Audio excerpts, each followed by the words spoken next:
Hey guys, welcome to the channel. I'm Jesse with Jesse's Garage and Adventures, and today I'm going to be going over the Cofiyard single burner 8600 BTU camp stove. I'm doing things a little different. It's going to be in my backyard. I'm not out camping today. I've just been really busy lately and I haven't gotten an opportunity to use this, but I've really been wanting to. So today we're going to cook some hamburgers and we're going to do some noodles on this stove. Also, in today's video, I'm going to do a comparison against their 16,000 BTU stove, which in my opinion seems to be nearly identical. So these things laid out side by side appear to be virtually identical. The igniters are the same. The control knobs are the same. The main difference is this one just doesn't fold up, but it's even got the strap to like hold it if it were to fold up.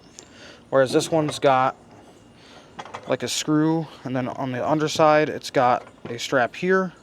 It seems like the only thing they did different was just doubled this over. What is different though is the lines are different. So this braided flexible line here goes to the single burner. This one goes to the dual burner.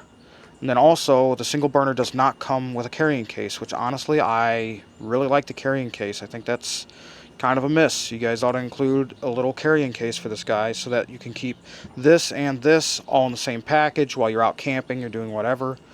But overall, let's get into using this thing and we'll see if it's as good as this, because this honestly has been one of my favorite camping stoves I've looked at so far.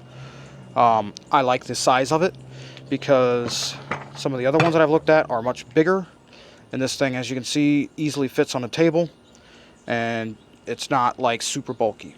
But let's get into it. Alright, so we're going to go ahead and start assembling this. It's pretty simple. In reality, it's probably a good idea to lubricate this. All you have to do is screw on your propane bottle like any other gas stove. That's all there is to it in order to get this ready to use. So now what we're going to do is we're going to turn the heat on and then click our igniter. So our igniter's right here. The heat's not, or the gas is not on, but I'm just showing you. That's how you ignite it. So we're going to turn the gas on, lights up first time. I've never had an issue out of one of their stoves. This is the third one that I've been looking at. They've all been great. So what we're doing today is I'm going to be cooking some hamburgers. So I've got a little skillet here. Let's get this more on the flat side of the table. I'm going to saute some onions. We're going to boil some water. I'm going to kind of eat throughout the video. But let's go ahead and get our onions cooking. I'm going to go run over to Suburban to grab my tongs.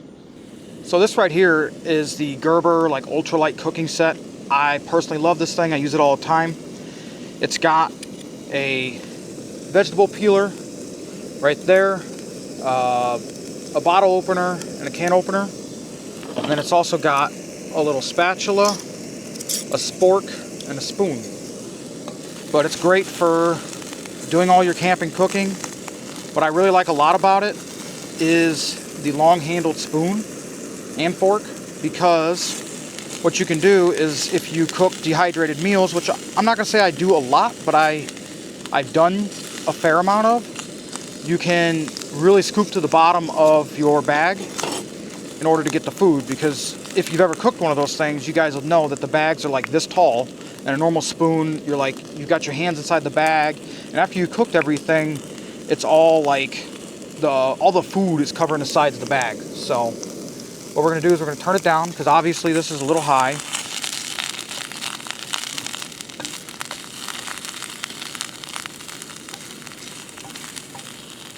And then I'm probably going to go ahead and toast one of my buns here, because who doesn't like toasted buns? So I've also got this really thin guy out here, and this is what we're going to cook the noodles in. And the reason why we're doing it in this is because one, it's thin, and it's because it's the same pot that I've used for everything else. And I want these videos so to be as consistent as possible. That way, when you guys might be comparing a couple of them, if, you know, I hope you guys go through my videos, but if you go through my videos, that way the setups are pretty well the same, and I'm not giving one stove a major advantage over the others. All right, my guys, I went in and got some Tiger lime, habanero lime. It's good stuff. Some American cheese. Can't have a burger any other way.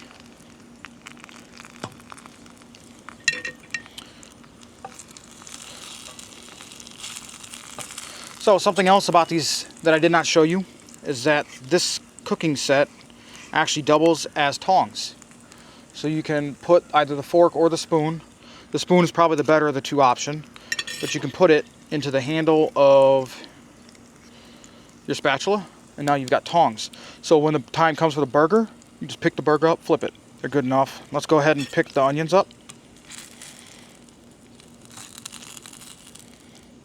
It might just be easier to use a fork for the onions just because they're small, but it's an option.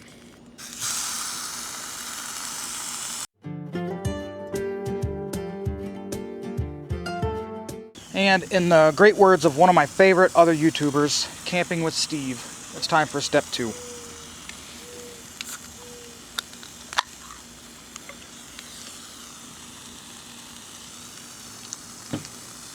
If this ever gets to you, Camping with Steve, you are a major motivation for me starting my channel. I know I'm quite different than the way you do things, but I've always loved watching your content. So I don't really want to cut out a bunch of stuff out of this video so that you can see how it's cooking, so I'm just going to fast forward through some of the boring bits. So these are Vandalia onion burgers. They're from Walmart. I hate shopping at Walmart, but these hamburgers are very good for a pretty reasonable price, and I love them. I haven't found them anywhere else locally, and if Kroger or JC or something else wants to carry them, I will more than happily give you my money.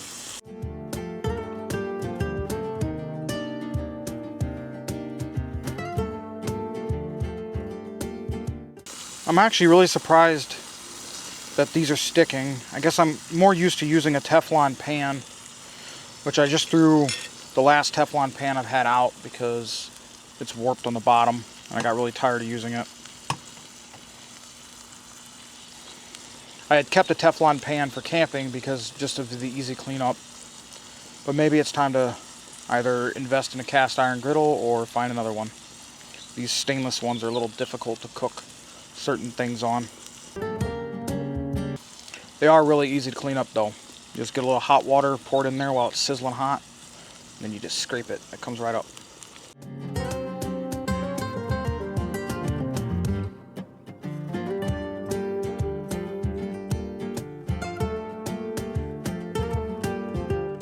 What I'm actually going to do is I'm going to throw these other ones in here. I need to cook all of these because they're about to go bad if I don't.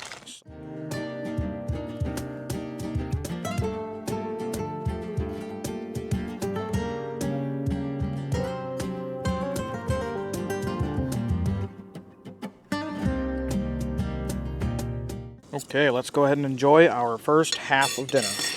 Something else that I want to make a point to say is that I have been using this same propane bottle through all of my videos, reviewing the grills and also through my camping.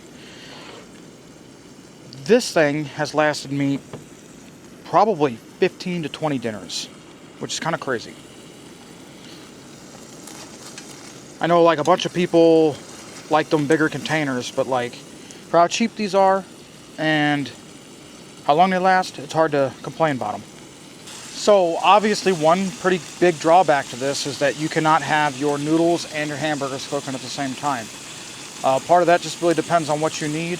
I don't necessarily always need 2 burners, and if packaging is a problem for you and you don't want that big container, you know, this thing, this might be the move. You can still cook a lot with it. You just have to be smart about the order you cook things in. So we're making these noodles. It calls for 2 cups of, well, it calls for 1.5 cups of water and a half cup of low-fat milk. I don't do milk, so we're just gonna add 2 cups of water, which is effectively a whole bottle of water minus a couple of drinks.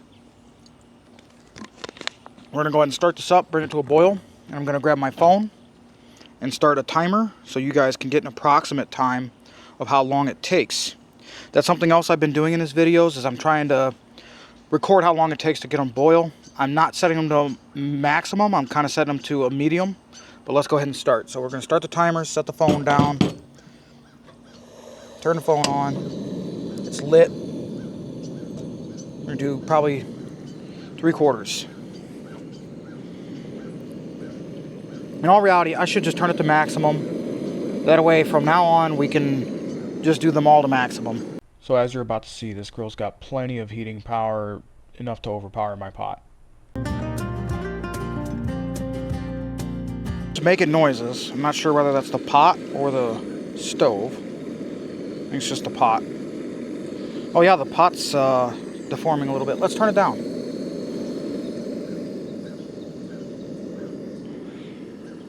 I can see that the pot was shrinking in some areas, so we're gonna set it to 3/4. I need to get some heavier duty pots if I'm gonna do a test like that. All right, we're at just under 2 minutes.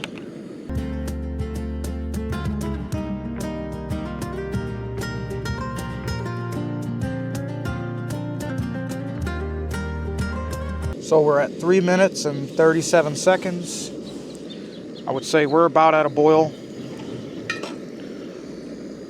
If I would have kept it at full heat, it'd probably be boiling already, but I don't want to explode a pan. We'll turn it back up real fast just to get it to boil. I know it will.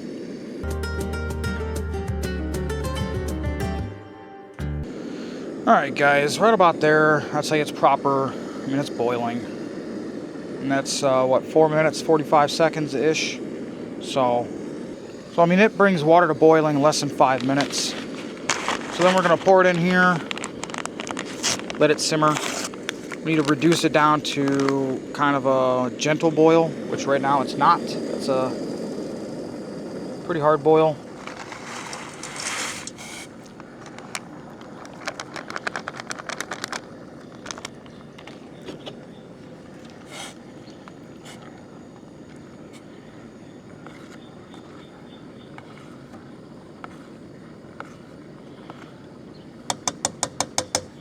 So now that that's done, we're going to take this off of a timer or put it onto a timer for 8 minutes.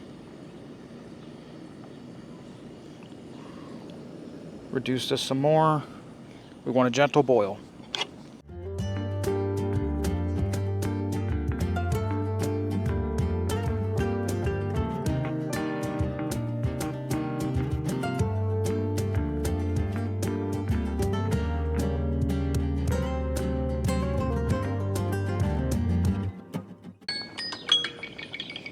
Alright, that's our 8 minutes. So what we're going to do is we're going to go ahead and turn it off, shut it down, and let it simmer for a few minutes. So let's take a minute to go over my thoughts on the Cofiyard single burner grill. Overall, I think it's just as good as their original, with the caveat that there's only one. That, you know, has some pluses and minuses. It's a smaller package. I really do like the braided steel line that comes with it. Something that I have found a little difficult in the past is if you're working in confined areas, which my Suburban, when I'm cooking out of it, generally is, because I've got the refrigerator mounted on one side of the Suburban and I've only got that area in between the refrigerator and the other wall to work with. So having that rigid mounted propane bottle to where you cannot adjust where it sits can be kind of a pain, but it's not like a deal breaker, obviously. Some things that I don't really like about it is that it doesn't come with a carrying bag, and the loose, you know, braided steel propane thing can become lost. Yeah, at the end of the day, I think it works great. I don't think anyone's going to have an issue with it not getting hot enough. If anything, they may have some issues with keeping it like a low flame, which I haven't had any issues with it, but I haven't really had to cook in any high wind circumstances that could change your perception on this. And I'm sorry that I haven't tested that, but that's just not the reality of where I live. I live in Indiana, and it gets windy sometimes, but generally it's not that bad. But yeah, that's my thoughts on the Cofiyard single burner 8,600 BTU grill. If you have your own thoughts, please leave them in the comments below. Please remember to like, share, subscribe if you like gear reviews and camping and working on stuff in the garage, because that's what I'm all about. Alright guys, I appreciate you taking a few minutes to watch this. Please have a good day. Talk to you later. Bye.